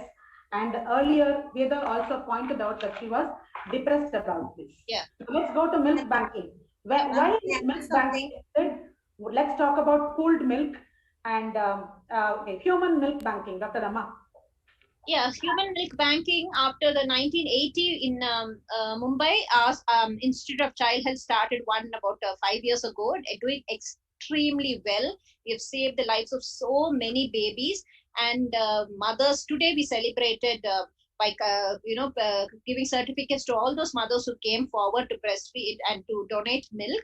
And there is still a notion that if they express and donate, their baby may have less. So those kinds of myths, they have to be dispelled with, and then it can do wonderful work, especially for these tiny babies where the mother is also admitted and we don't have adequate feeds. This pooled milk will definitely help. Of course, certain live elements like macrophages, lymphocytes may be less, and zinc also is supposed to become little less in stored milk. Otherwise, it gives all the benefits. Ms. Rekha, I want you to talk about stored milk. So women are working, they go back to work in 2-3 months after delivery. So they're going to store milk in the refrigerator. So how exactly one should store milk and then reuse it? Rekha, unmute yourself. The express breast milk, which is also called the EBM, is a big boon for mothers who have decided to go for work. So even before they start going to work, they come talk to us and we discuss about it. Yes, there is a 4-4-4 rule, but I personally don't follow that 4-4 rule because I think we have to go according to the geographical location. In a humid, city like Chennai, it's always better to be very careful about how you're storing milk.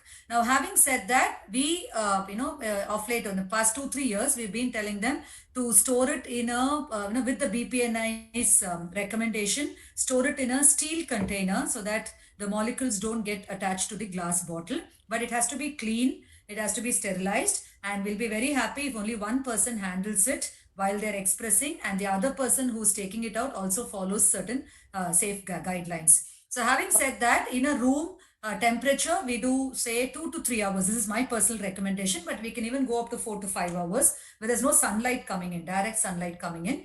In the refrigerator, not in the door of the refrigerator, but in the milk tray. The milk tray is because it's right under the freezer for 24 hours and in the freezer for 3 months. But if they take the milk out of the fridge, they cannot boil breast milk. And we generally tell them, do not put it in the microwave because I've had some, anyway, I don't want to talk about it, but there are some certain things that have happened. So no microwave, but show it under running to a tap water, bring it down to room temperature and feed the baby. Of course, with a spoon, palada cup and no bottle. If it's in the freezer, thaw it in the fridge for some time and then take it up. One last word of caution here is if the mother has taken out, for example, 150 ml of milk from the fridge, she's thawed it and the baby that time has taken only 100 ml milk, the 50 ml milk, they cannot go back into the fridge. That's one thing we say because the temperature varies, but this is how we ask them to store breast milk. And the most important thing is it has to be labeled. The time and the date, it has to be written on the thing. Wonderful. It is a very good message what you have given people who are listening to it now. And later on, this is going to be on Facebook and on YouTube. And people who have these issues can always log in and then see what can be done and what should be done. Okay, this is slide is for Dr. Rama. I would want you to crisply say what you do with children in the NICU. What do you do? Preterm, sick neonates, twins. I want you to address 3 of them. So we broadly divide them into 3 groups, less than 32 weeks, 32 to 36 and above 36. Above 36, we are not worried. 32 to 36 weeks, we have to try with Paladay feeds. Less than 32 weeks, we see how sick, if the baby is hemodynamically stable, then we can start them on OG feeds, okay? And of course, the milk is going to come from the mother or from the human milk bank. And along with that, we are going to start on non-nutritive sucking. That is, mother is encouraged to express the milk and then allow the baby to just suck on the empty breasts. So once the baby sucks on the empty breast, that does wonders to a child's intestines. So gut hormones, maturation of the gut, all that happens through non-nutritive sucking. So KMC is a very, very important step in that. Now KMC is even given for children who are on CPAP also. So they try to put the child, once the child gets the smell, what they say is don't wipe off the amniotic fluid completely from the baby, especially in the first few days of life. Even that can result in excessive crying because a baby is in an environment where everything is new. So you don't give a bath in such a hurry. So what happens is the baby is used to the mother's smells and also to the smell of the milk. So the child tends to start sucking a lot earlier. So that is non-nutritive sucking. And the amount of feeds, of course, will be determined by the child's gestational age and the weight. And what else? What else did you want me to answer? What is laid back nursing? Laid back nursing. No, I haven't heard of that term. Okay, fine, ma'am. Laid back nursing is just, sorry, ma'am, laid back nursing is one different position of nursing. Of late, lot of mothers, not sitting on the bed, ma'am, even on the chair, they just want to lean back and then they start feeding. So it actually helps them because it also gives the baby a good position to latch on. And so many mothers have started doing that. So, they also find it very comfortable. It's neither supine. It's not supine. Semi-reclining position. Yeah, that KMC position. Wonderful. Yes, so we have already spoken a lot about this during those early discussions. So we'll skip this slide. Now it is Rekha's turn now to say about latch on. And if you have a model, you can just show us very briefly in about less than a minute. Yes. What you have. I'm on a time constraint. Just a minute, ma'am. Yes, I have the breast model. Yeah. Okay. So the thing here is, let's all understand this is breastfeeding and not nipple feeding. So this is one thing that every new mother should know. And so this is a breast model that we use in our classes, and we tell them that all babies will latch on to the nipple, but we want the babies to latch on to the areola. Why? Because we talk about the cross section of the breast, lactiferous sinus, in a very subtle way we tell them. So right from the beginning, we teach them to make a teat of the breast and put it inside the baby's mouth. So when the mother bends down and sees, the baby's mouth should look like an alphabet O, like a fish. So the upper lip is here, lower lip is here, and only the tongue touches the nipple and the suction happens this way. At any point of time, breastfeeding is a painless experience. Now, having said this, the position and posture becomes very important. See, almost all new mothers will sit and feed. That's not, but they'll sit like queens. They'll put a pillow on the back, pillow on the lap. They even have a neck pillow. But the biggest mistake they will do is, for instance, they will hold the baby. Okay, so they will hold the baby like this, and they will turn only the baby's face like this and feed. So this is like I have a glass of water and I'm asked to drink water like this twice, thrice, third time I'm going to pull the glass or push the glass away. So we need to tell them that only a bottle-fed baby will face the ceiling. A breastfed baby always faces the mother. To my baby's tummy to mother's tummy, and the most important thing, baby comes to the breast. The breast never goes to the baby. So there are times when I've gone on my rounds and mother's feeding like this, and I ask her why. She'll say, baby ku mudugu valikirudhu. She'll say, baby has back pain. So I always ask them, did the baby complain to you? No, right? So the baby comes to the breast and the areola goes inside the baby's mouth. If these 4 things are done, I think breastfeeding they've learned breastfeeding part of it. Wonderful. Now, as a lactation consultant, what do you expect from an obstetrician? Okay, Gauri is a very good friend of mine too, so I can say whatever I want. The role of the obstetrician, I think all of us have to work as a team, and you can't, I mean, they don't, but I'm just saying one cannot fan off their responsibility saying that my work just gets over by delivering her. I'm not bothered about breastfeeding. Nor can the pediatrician say, I'm not interested in looking at her breast. I'm only looking at the baby. Okay, so the lactation consultant cannot say that this is not my work. So as a team, I think we should work together. But my request to all obstetricians is breast examination is very, very important. And as much as we prepare everybody for labor, I think we should prepare them for breastfeeding too. Because in India, everybody knows labor. They're prepared for labor, but they're not prepared for breastfeeding. So this is one request that I have for the obstetricians. Wonderful. To Gauri Meena, how do you manage a sore nipple? Person will come, almost 50-60% of people will going to come back with you with sore nipple. So how will you manage sore nipple? So 2-3 things. In this case, direct breastfeeding will actually cause more pain, and she may not be able to find a continue breastfeeding. So sometimes it is just a trauma, or sometimes there can be a secondary fungal infection, candidiasis. So we treat accordingly. Temporarily, we can use a barrier so that baby can still direct breastfeed, but the mother doesn't have as much pain, and use emollients to sort of moisturize and let it heal. And I'll tell them this will be there for 3 days, and by 3rd day, the crust will form and the pain will go off. So they need to know how long is it going to hurt like this. And as already Rekha told, the breast milk itself has enough healing properties to let this heal. And this is not the issue at all. This is just the tip of the iceberg, literally and figuratively, because ultimately poor latching or something else has gone wrong. And this is just a symptom. This is not a disease. So we need to go to the root and work it out. Wonderful. And also one small thing, ma'am, overuse of breast pumps. That has to be avoided. That can cause sore nipples. Okay. How frequently do you all use cold cabbage in breast engorgement? How do you manage breast engorgement, Rekha? So when a mother comes and complains of breast engorgement or over phone, I always ask them, what do you mean by engorgement? Okay, because this is like an umbrella term that we use when somebody is very dull, they say depressed. Okay, so because they've got this terminology from there, they say engorge. So we just talk to them, and then we also see and then we ask them to comment. So we see if the breast is heavy, or if the breast is red, or the breast is feeling warm. So all this is taken care of. But the most important question as a lactation consultant, other than the examination that I would do, is ask the mother about her feeding schedule.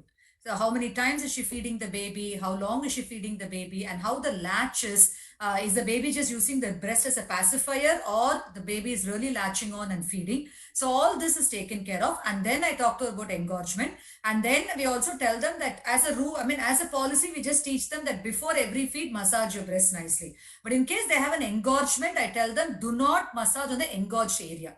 because that can aggravate the whole thing. So and massage around the area which is sore or tender, so that helps the relief. Keep a warm compress, and after every feed you can keep an ice pack and wear braziers on. No braziers can also cause engorgement. Why is night feeding important, Dr. Rama? Absolutely important. Absolutely important, because prolactin secretion happens during the night. So it is mandatory. So even if a working mother says, I cannot feed during the day, please encourage her to feed through the night. Even those 3 to 4 feeds during the night is enough for her to continue her breast milk supply. Absolutely necessary, and it should be encouraged. What do you mean by cues, madam? Cues, I told you, early cues and late cues. Early cues are opening the mouth, trying to root and all that. And late cues will, of course, be crying. So we cannot wait for a child to cry before you start feeding. He'll take some time to be consoled. So that is what is meant by responsive feeding. Wonderful.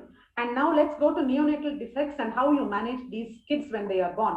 Cleft lip, cleft palate, tongue tie. We'll restrict ourselves to these topics. Dr. Rama. Yeah, cleft lip and cleft palate. Some children they manage very successfully to breastfeed, because the breast itself acts as an obturator and blocks the cleft palate, so the child can successfully breastfeed. But if it is a bilateral cleft palate, they may have a little bit of problem. They require an obturator, which the dentist will provide after taking the measurement. Tongue tie just does not interfere with breastfeeding at all. It is a myth. They can successfully breastfeed, and yeah. Yes, ma'am. Thank you.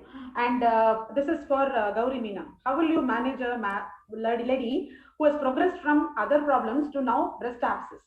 What do you do with this woman? Okay, number one is start antibiotics appropriately. I mean, diagnosis at the right time is the biggest challenge, because many times they do different things, pour hot water and apply certain things and actually make things worse and come very late. What could have been managed with simple antibiotics progresses to a stage where pus is formed and we have to drain. So in the olden days, we used to do an open incision and drainage where there's an open cut made and pus let out. Sometimes milk will also ooze. It's very painful, takes longer to heal, and very clumsy and messy. But now with ultrasound, we are able to put in a small needle and then remove the pus and let the breast heal and continue breastfeeding. I think that is where the challenge is. However much we say, yes, it's okay to continue breastfeeding, there is a big barrier in the mind of the woman, as well as the family telling, no, you are actually feeding germs to the child. You cannot breastfeed, and that actually makes the problem worse. So I think a diagnosis at the right time, antibiotics. If we have to give via the needle, we should give via the needle. They need not get admitted. Continue breastfeeding. If there is frank pus, it has to be let out with the least invasive method. Okay, now it has become like rapid fire question round. I've got just 4 more slides to go. I'm sorry we've crossed our time. COVID positive mothers, do you allow them to breastfeed their baby or not? Yes, so yes. They should breastfeed. Positive mother, do you allow them to breastfeed or yes, not? Yes. If she is well enough, she can with all the precautions. Okay, breast abscess, Gauri Meena has already answered this. Recent breast cancer surgery on one side. What about the other side? If she's, on the other side, she can, as long as she's not going through chemotherapy or radiotherapy at that point of time, she can breastfeed. Okay, baby related stuff we've already seen. Yes. And equipping the mother on discharge is something which we have already seen. Okay, now coming to expectations of a mom. Veda, what are the expectations of a to-be mom from her obstetrician, midwife, family and workplace as far as breast preparation and breastfeeding is concerned? One, from the obstetrician, first thing is the respect for the mother's choices, and from the family, and the basic understanding that the mother is at a vulnerable situation, and to also understand that her mood swings are legitimately related to the hormones, and basically to concentrate, to focus on her mental health and respect her mental health as well. And at workplace, I think everybody should realize that maternity leave is not a holiday. It's actually like working double shifts. So people tend to think that maternity leave is like a holiday. So they should be sensitized that we are working double shifts, day shift, night shift, everything. Yes, that's nice. Now, how has life changed for a new mother and her baby? Present day, we have nuclear families, pressure of the job and the support system. How exactly do women manage this sort of a thing? Right now, as a COVID mother, I would like to address this question. Now because of COVID, everybody is at home. all the time. And when my first child was born, there were so many people coming to visit, and mentally it was stress free, because there was a lot of joy involved around the arrival of the baby. But now with COVID, no visitors, so nobody is here to give you a distraction, so it's just you and whoever is within your family. Plus, when you have another child, there are online classes going on at the same time when the newborn is crying, and the elder child wants only the mother to sit for the classes. Even if anybody else is willing to chip in, the child does not want that person. So you have that pressure also adding to all the other problems at this moment. So even now I'm actually feeding my child as I'm talking to you. So uh, Wonderful. yeah, so this could have very well been a work meeting. And this is probably the plus of working from home, and now everything has become online now. So I can breastfeed my baby and still participate in a meeting. So I think Okay. so that is probably one of the pluses because of the COVID work from home environment. Okay. Veda, what do you think public spaces should offer Mhm. for lactating women during work and during travel?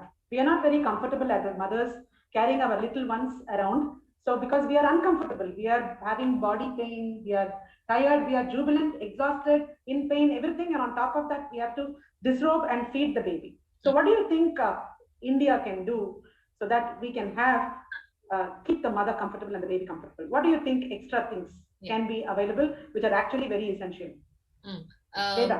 Yeah. First, with my first child, I went back to work in when my child was 3.5 months old. And as a medical interpreter, I had to keep going to hospitals, and it was a field job. It wasn't a job where I had to be at a desk for 8 hours. So I could get designated time for pumping.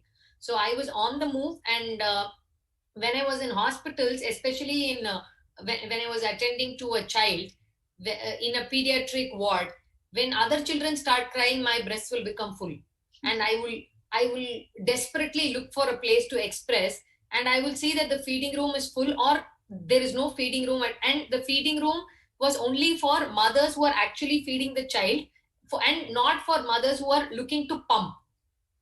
So people need to understand that a pumping mother is also has to be treated just like a breastfeeding mother who is breastfeeding her baby at the moment.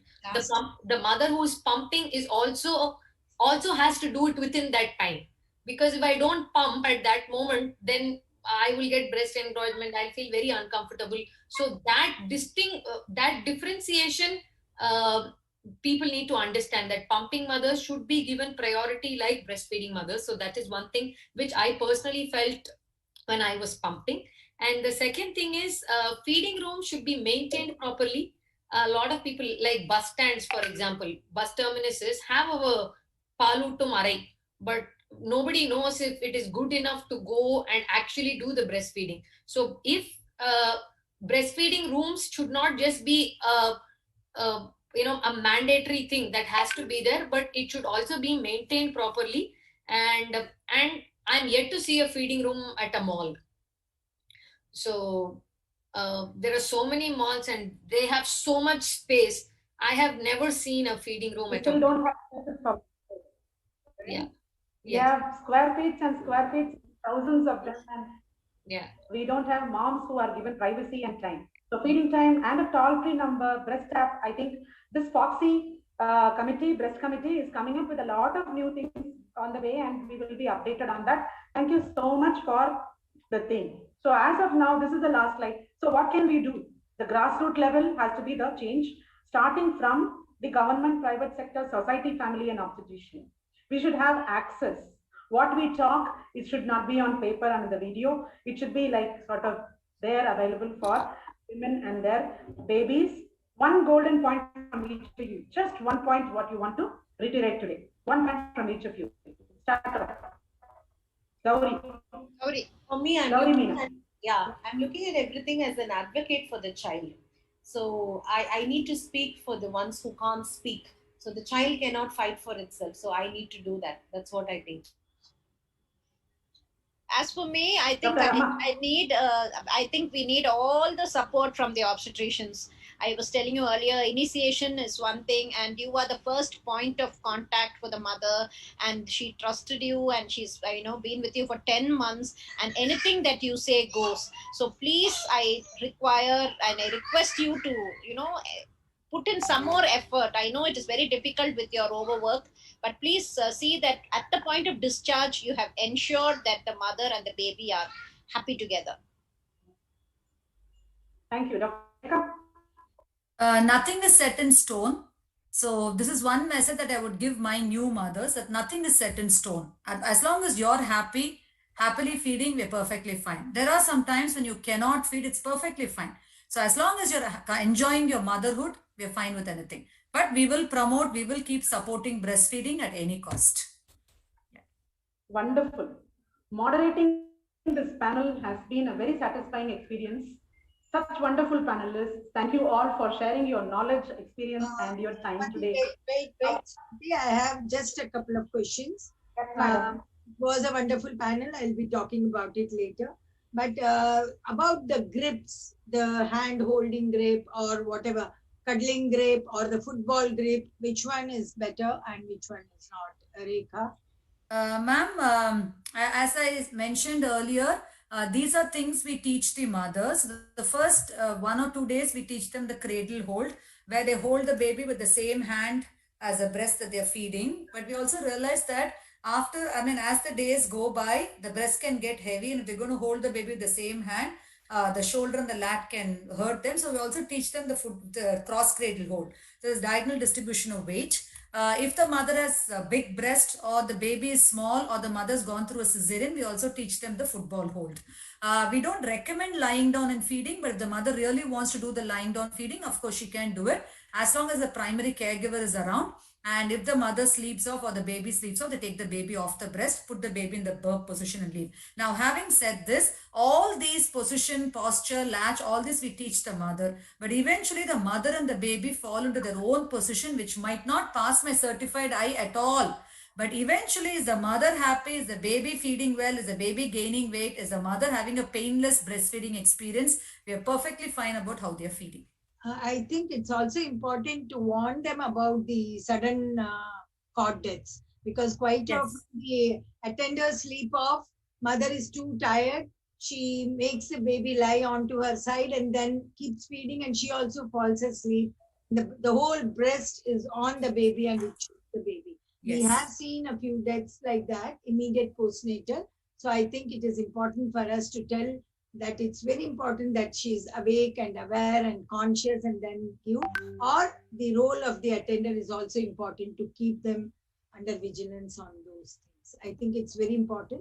And the other thing is, does like pumping, does it really bring out the breastfeed or the food or whatever, the milk very forcibly out? Does it change the constitution of the milk at all? Because with babies, it's like a slow emission. So does that matter? Ma'am, pumping mimics the baby sucking. Okay, but nothing can come at par with the baby sucking on the breast. Pressure on the pump. Yes, there are adjustments on the pressure of the pump. There are different stages in that, the vacuum and all that is there. But pumping only mimics the baby sucking. It cannot come at par with sucking. And the most important thing is baby can express almost 67%. They can empty the breast. Breast pump can't even come near that, but it mimics the baby sucking for sure. But it depends on whether you want a manual pump or an electric pump. It all depends on you. But having said that, we also tell the mothers, please don't come in. As you come in with labor, don't come in with a breast pump. Hand expression is the first thing that we teach them. Do the hand, in case you really want to, we teach them the hand expression.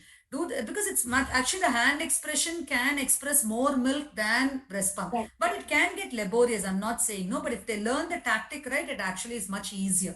Because this pumping is quite a fashion in Western world compared to our Indian scenarios. And that is where all these issues come. Because with less domestic help, I think it helps them. Few drops of blood into the mother's milk. Does it matter, Rama? Because there are some patients who ask. No, ma'am. Yeah, it doesn't matter. Yeah. regarding the garlic thing, what you say, but there are people who have been using garlic over the skin of the breast. I tell them maybe the smell will in fact repel the baby, so don't do that. So they have a thing that garlic can get absorbed through the mother's breast. Cook the garlic and drink it up. That's what I say. Okay. Now, there is, say, a scenario where, in fact, I too faced it. One of my patients found that one of her neighboring patients in the other room did not get enough milk. She herself went and did that charity of feeding the other baby as well. And when she came back, her mother and all others were very wild with her, saying, "Your breast milk is not sufficient for your baby. Why do you want to go and do all these things?" So these are all some scenarios where you should be supportive to the patients. I feel. Yeah. I mean, in all her goodness, she did that. Yes. But that's what. Now the thing is, I think we are very comfortable nowadays because the 6 months leave is being granted even from the government side. 9 months. Extended maternity, na? 9 months. 9 months. 9 months. 9 months. Okay, 6 months is extended to 9 months. I'm very happy because quite often we used to face the scenario where immediate postpartum, 42 days they have to join the job and they would ask for extension of the leave. Private people still are, they don't have that luxury. But it is applicable only for mothers who work in offices which have more than 10 employees.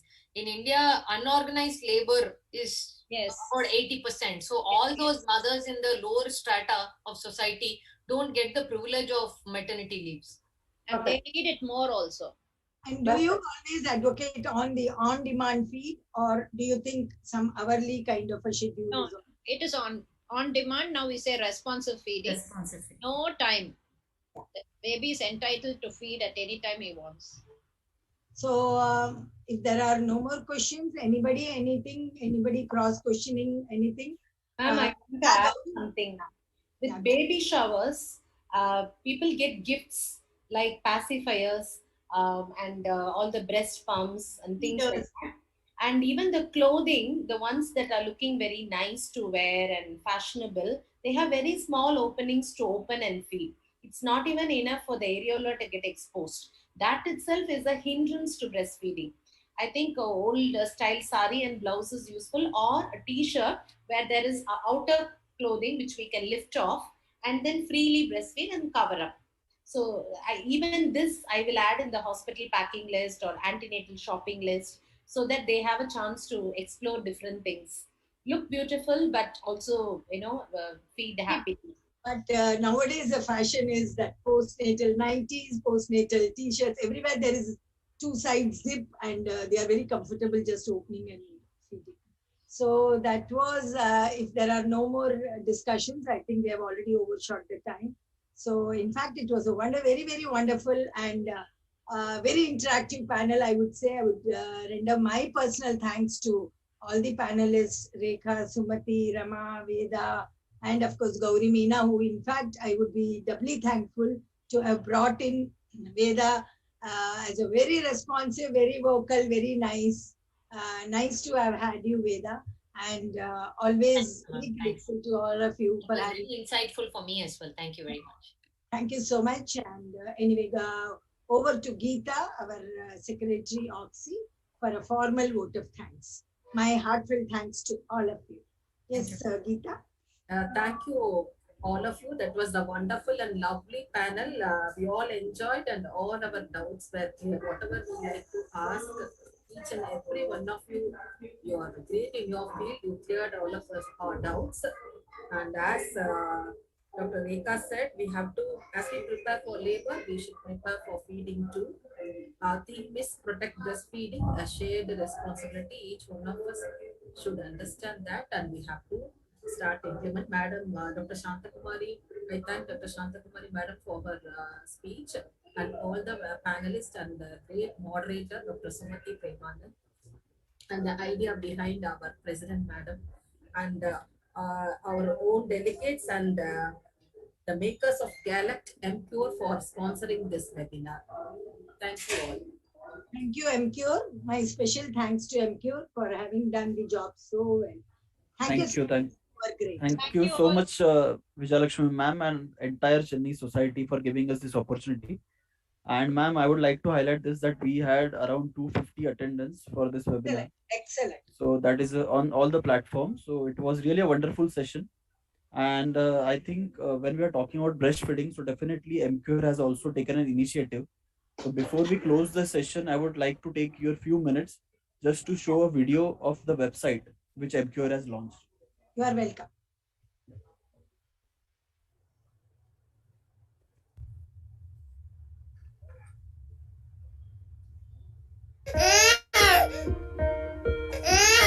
Does the baby keep you awake often because she is hungry? Does she cry because she is not full? For new mothers, breastfeeding can be a challenge. Your mind races with doubts. Feeling guilty about not breastfeeding right? Let us help you. Presenting breastfeedingisgood.com. We suggest suitable breastfeeding positions. Your anxieties related to lactation insufficiency will be answered here. We share with you the best of lactation consultants. Mythbusters will clear your doubts. Enjoy guilt-free breastfeeding. Enjoy happy moments with breastfeedingisgood.com. WHO and UNICEF recommended that child be exclusively breastfed for the first 6 months of life. Issued in public interest by MQ.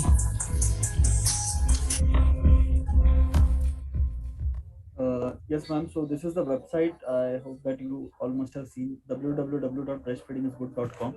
And on this website, there are multiple tabs like what are the tips for working moms, then what can be the breastfeeding issues. So I would request all of you to please do visit this website and then you can pass it on to your patients as well. So it can be definitely a good website and helpful for them as well. And along with this, ma'am, our executive director, Namita ma'am, she is also taking this topic very seriously and our brand Galect very on it. It is on her priority. And she has also given a short message for all of us. So I would like to take some time for that as well. Please allow me to share that video as well.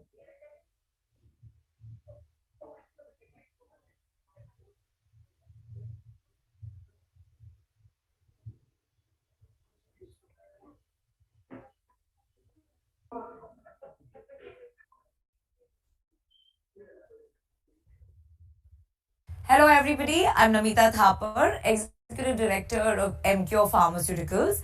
I'd like to wish all of you a very happy breastfeeding week.